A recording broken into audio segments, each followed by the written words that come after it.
আমি দীর্ঘদিন হয়ে গেল ইসলাম গ্রহণ করার কারণে আমার জাতির আমার পরিবার আমাকে বিতাড়িত করেছে।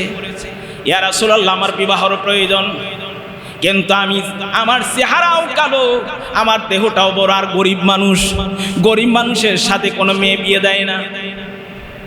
ইয়া রাসূলুল্লাহ, আমার অভিভাবক নাই, আমি গরিব মানুষ, আমার চেহারা কালো, চেহারা বড়, আমার চেহারা সুন্দর নয়, অসুন্দর মানুষ, কেউ আমার সাথে কোনো মেয়ে বিবাহ বসতে চায় না, আর কোনো মেয়ের অভিভাবক আমার সঙ্গে কোনো মেয়ে বিবাহ দিতে চায় না। ইয়া রাসূলুল্লাহ, আমি যুবক মানুষ, কারণ বিবাহ হলো আপনার সুন্নাহ। আমি সাত সালমি যদি আপনার এই সুন্নতকে যদি আমি পালন না করে ইন্তেকাল করি, তাহলে আমার তো একটা সুন্নত মিস হয়ে যাবে জীবনের থেকে। ইয়া রাসূলুল্লাহ, আমি এই জন্য কাঁদছি। আল্লাহ রাসূল বললেন, ও সালমি, শুনে রাখো, তুমি কাঁদো না, তোমার বিবাহর ব্যবস্থা আমি রাসূল তোমার জন্য করে দেব। আল্লাহ রাসূল চিঠি লিখলেন, বললেন, এটা নাও, এই পত্রটা নিয়ে চলে যাও, অমুক এলাকায় চলে যাও। সেই ব্যক্তি আমার সাহাবী হযরতে আমেরের কাছে চলে যাও।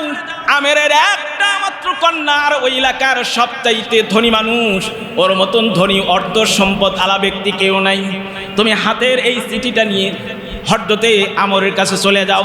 আমরের একমাত্র এই মদিনার সবচাইতে সুন্দর রূপসী একটা মাত্রই কন্যা, তোমার সাথে বিবাহের আমি ব্যবস্থা করে দিয়েছি। সুবহানাল্লাহ বলবেন না? হযরতে সালমি আল্লাহ রাসূলের হাতের চিঠি পেয়ে দীর্ঘদিনের স্বপ্ন, আরে এক হলো কালো মানুষ, গরিব মানুষ, পরিবার থেকে বিতাড়িত, আজ তার স্বপ্ন বাস্তবায়ন হবে।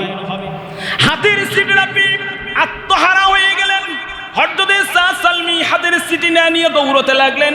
হযরতে আমেরের হাতের চিঠি দিলেন। আরে হযরতে আমের চিঠিটা পড়লেন।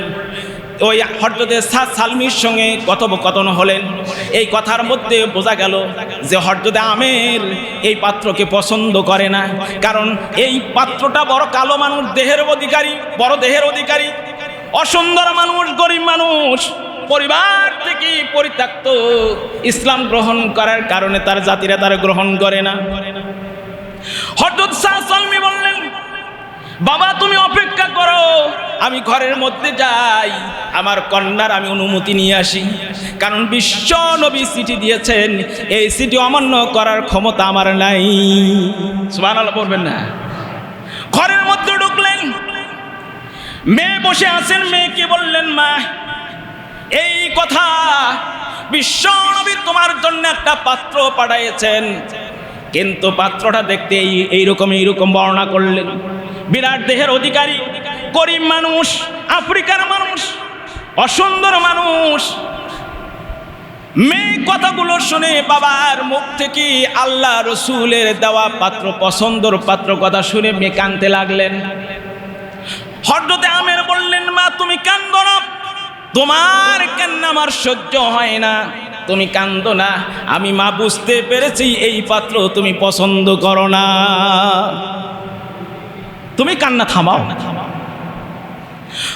হযরতে আমের কন্যা বলছেন, ইয়া আব্বাজি, এই কান্না আমার দুঃখের কান্না নয়, আমি রাসূলের পাত্রকে অপছন্দ করার কান্না করি না, এই জন্য কান্না করি না। এই কান্নাটা আমার দুঃখের নয়, এই কান্নাটা আমার তৃপ্তির, আনন্দের কান্না। জোরে বলি সুবহানাল্লাহ। হযরতে আমের আশ্চর্য হয়ে গেলেন, কি করে হতে পারে, এই পাত্র চেহারা তো অত সুন্দর নয়, আমি তো ভেবেছি আমার মেয়ে অসুন্দর বলে, এই পাত্রটাও সুন্দর বলে কান্না শুরু করেছে। কিন্তু মেয়ে বলতেছে, আব্বাজি আমি কান্দি এই কারণে যে সুখের কান্না, আনন্দের কান্না, তৃপ্তির কান্না, কারণ হলো আমার চাইতে এই মদিনার বুকে আমার চাইতে সৌভাগ্যবতী মেয়ে আকাশের নিচে জমিনের উপরে আর কেউ নাই। জোরে বলি সুবহানাল্লাহ। হযরত আমের বলছে, মা কি করে হতে পারে, কি তুমি আনন্দ পেলে, এই ছেলের চেহারা ভালো না, গরিব মানুষ, আফ্রিকার মানুষ, দেহটা বড়, অসুন্দর মানুষ, আর তুমি আনন্দর কান্না কাঁদছো। মানুষ আনন্দ ঠেলে কান্দে না, কথা বলে না, আনন্দ ঠেলে কান্দে। ছেলে মেয়ে গোল্ডেন এয়ার প্লাস পাইছে, বাবা জড়ায় ধরে কান্দে, মা জড়ায় ধরে কান্দে। এই কান্দাটা দুঃখের না সুখের? দুঃখের না সুখের? সুখের কান্না। হযরত আমির বললেন, মা এর মধ্যে তো আমি সুখ আর আনন্দ কিছু পাইলাম না, তৃপ্তির কিছু তো পাই না। মা হযরত আমিরের মেয়ে বলছে, আব্বাজি আমার এই আনন্দের কান্না হলো আমার জন্য বিশ্বনবী পাত্র নিযুক্ত করে পাঠাইছেন। কারণ আল্লাহ রসুল যে পাত্র নিযুক্ত করেছেন এটা আল্লাহর পক্ষ থেকেই পাত্র নিযুক্ত হয়েছে। ওয়ামা ইয়ানতিকু আনিল হাওয়া ইন হুয়া ইল্লা ওয়াহয়ুন ইউহা। আল্লাহ পাক বলেন, আমার রাসূল নিজের থেকে বানায় কোনো কথা তোমাদের কাছে বলে না। আমি যা ওহী করি, আমি যা ওহী পাঠাই তাই তোমাদের কাছে বর্ণনা করে। সুবহানাল্লাহ। তাহলে আল্লাহ রাসূল মন গড়া কোনো কথা বলেন না।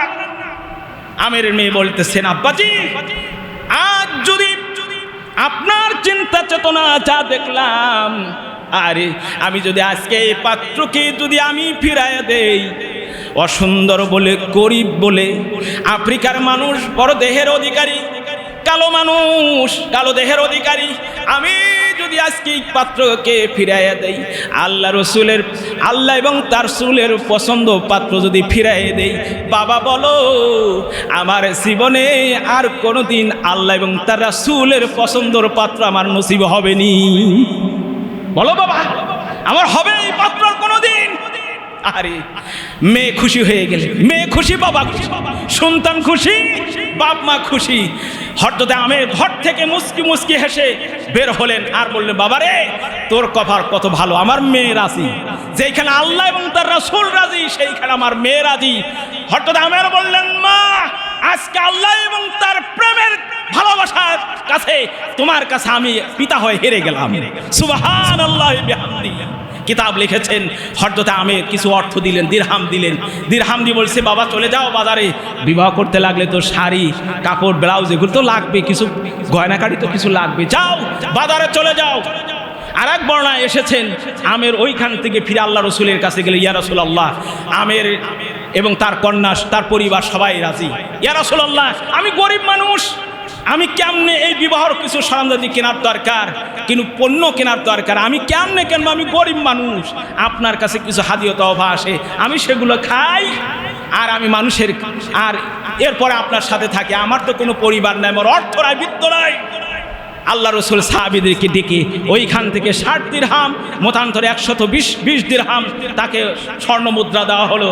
হযরত সাদ সালমি হাতে নিয়ে দৌড়াচ্ছেন বাজারের দিকে বিবাহর সরঞ্জাম কেনার জন্য, বিবাহর কাপড় চোপড় কেনার জন্য, পণ্য কেনার জন্য দৌড়াচ্ছেন। হযরত সাদ সালমির বাজারের দিকে দৌড়াচ্ছে, দিরহাম নিয়ে অর্থ নিয়ে দৌড়াচ্ছে। আজকে বাসর হবে, তার ফুলসজ্জা হবে, আনন্দ আত্মহারা হয়ে বাজারে চলে গেছেন। আরে বাজারে দৌড়াচ্ছে, বাজারে গিয়ে বিবাহর সব কিছু ক্রয় করলেন। ক্রয় করে তার শ্বশুরের বাড়ির দিকে ফেরাচ্ছেন। আজকে তার বিবাহ হবে, ফুল সজ্জা রাত হবে, আনন্দ আত্মহারা যুবক মানুষ। কারণ আরব এই আমের হলো এই এলাকার সবচাইতে ধনী, তার মেয়ে হলো ওই এলাকার, ওই রাষ্ট্রের সবচাইতে সুন্দরী মেয়ে। স্বপ্ন তার আজকে পূরণ হবে। সাদ সালমি পণ্য নিয়ে বাড়ির দিকে দৌড়াচ্ছেন, আনন্দর ঠেলায় দ্রুত গতিতে আসছেন। কে যেন বলে যাচ্ছেন, ওয়াসারিউ ইলা মাগফিরাতিম মির রাব্বিকুম ওয়া জান্নাতিন আরদুহাস সামাওয়াতি ওয়াল আরদ উইদ্দাত লিল মুত্তাকিন। কে যেন বলে যাচ্ছে, দৌড় ধাবিত হও ওই জান্নাতের দিকে, যে জান্নাতের বিশালতা আকাশ এবং জমিনের চাইতে বড়। জোরে বলি সুবহানাল্লাহ। যুদ্ধের দামামা বেজে উঠেছে। হযরত সাদ সালমি আবার ব্যাক করলেন বাজারের দিকে পণ্য নিয়ে। যার কাছ থেকে ক্রয় করেছেন বলছেন, ভাই এই পণ্যটা তুমি নাও, আমাকে যুদ্ধের জন্য ঢাল তরবারি দাও। সুবহানাল্লাহ বলবেন না? দোকানদার বলছে, ভাই কেন, তোমার তো আজকে বিবাহ ফুলসজ্জা রাত, তোমার কাছে তো সব গল্প শুনেছি, আল্লাহ এবং তার রাসূল তোমাকে পছন্দ করে আমরের কন্যার সাথে তোমার বিবাহ ব্যবস্থা করেছি। আর আমরা শুনেছি আমরের কন্যা এই এলাকার সবচাইতে সুন্দর রূপসী। কেন তুমি এগুলো ফেরত নিয়ে যুদ্ধের পোশাক চাও, ঢাল তরবারি চাও? হযরত সালমি বলছে, ভাই কার জন্য আজকে বাসর করবো রে ভাই? জিহাদের ডাক এসে যুদ্ধের দামামে বেজে উঠেছে। আমার বিশ্ব নবী যদি যুদ্ধের ময়দানে গিয়ে কাফেরদের দ্বারা যদি আক্রান্ত হয়ে যায়, তাহলে আমার রাসূল যদি কাফের দ্বারা আক্রান্ত হয়ে আহত অথবা নিহত হয়ে যায়, আর আমি সালমি যদি অক্ষত থাকি, বলো দোকানদার, বলো ভাই, আমি এই সুন্দর নাদুস নুদুর চেহারা নিয়ে আল্লাহর দরবারে কেমনে দাঁড়াবো? সুবহানাল্লাহি বিহামদিহি। এই হচ্ছে রাসূলের প্রেম ভালোবাসা। আর আমরা ভালোবাসি ঈদে মিলাদুন নবী আসি, ইয়া নবী সালাম আলাইকা, আর গরম গরম কয়েকটা জিলাপি। আহারে, মনে রাখতে হবে রাসূলের প্রেম ভালোবাসা সাহাবীদের কাছ থেকে নিতে হবে। তারা জিহাদের ময়দানে ডাক এসেছে, সব কিছু স্বপ্ন ভেঙে চুরমার করে জিহাদের ময়দানে গিয়ে সালমি জিহাদ করে কাফেরদের জাহান্নামে পাড়ায় নিজে শহীদ হয়ে গিয়েছেন। এর নামই হচ্ছে ঈমান, এর নামই হচ্ছে ঈমানদার, এর নামই হচ্ছে মুসলিম, এর নামই হচ্ছে বিশ্বনবীর উম্মাহ। আর আমরাও উম্মাহ। সম্মানিত মুসলিম ভাইরা, আর সামনে অগ্রসর হবার জুমার দিন আপনাদেরকে উদাত্ত আহ্বান জানাই, দুনিয়ার সাধারণ নেতা কখনোই ভালো পথ দেখায় না। দেখাইছে? আপনি একটা লোক দাঁড়ায় দেখান যারা দুনিয়ার সাধারণ নেতা আপনাকে ভালো পথ দেখাইছে? দেখাই নাই। কারণ বিশ্ব নবী রাসূলরা মানুষদেরকে সরল সঠিক পথ দেখাইছেন। আমরা কি সেই নবী রাসূলদের পথ ধরতে চাই? সকলে বলেন ধরতে চাই। অনেকেই বলেন নাই, যে কেন আমরা তো অমুক নেতার সৈনিক, অমুক আদর্শের সৈনিক। এই কথা মুসলিম হিসাবে বলো। তুমি রাসূলের উম্মত, আল্লাহকে তুমি রব হিসাবে মেনেছো, আর রাসূলকে তুমি নেতা হিসাবে মানার পরে এই কথা বলা কোনো মুসলমানের জন্য জায়েজ নয়, হারাম। এটা মনে রাখতে হবে মাথায়। আমরা আল্লাহর বান্দা, রাসূলের উম্মত। আমাদের নেতা হচ্ছেন আম্বিয়া আলাইহিস সালাতু ওয়াস সালাম। আমাদের নেতাকে বলেন তো? আম্বিয়া আলাইহিস সালাতু ওয়াস সালাম। ওয়াজআলনাহুম আইম্মাতান ইয়াহদুনা বিআমরিনা। আল্লাহ পাক বলছেন, আমি নবী রাসূলদেরকে তোমাদের নেতা বানাই দিয়েছি। তাহলে নবী রাসূলরা আমাদের নেতা। এইটা করেছেন কে? জোরে বলেন না, কে করেছেন? আল্লাহ পাক করেছেন। এই নেতাদেরকে মানা নফল না ফরজ? সকলে বলে নামাজ পড়া কি, রোজা রাখা কি, যাকাত দেওয়া কি, পর্দা করা কি, হালাল উপার্জন করা কি?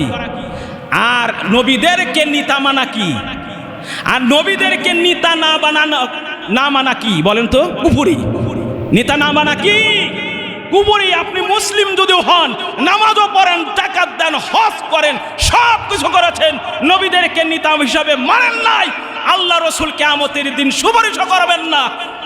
মনে রাখতে হবে, মান সাল্লা মান সামান হাজ্জা, সব কিছু করার পরেও আপনার আমার আমল নবীদেরকে নেতা না মানলে কোনো আমল আল্লাহর দরবারে কবুল হবে না, হবে না, হবে না।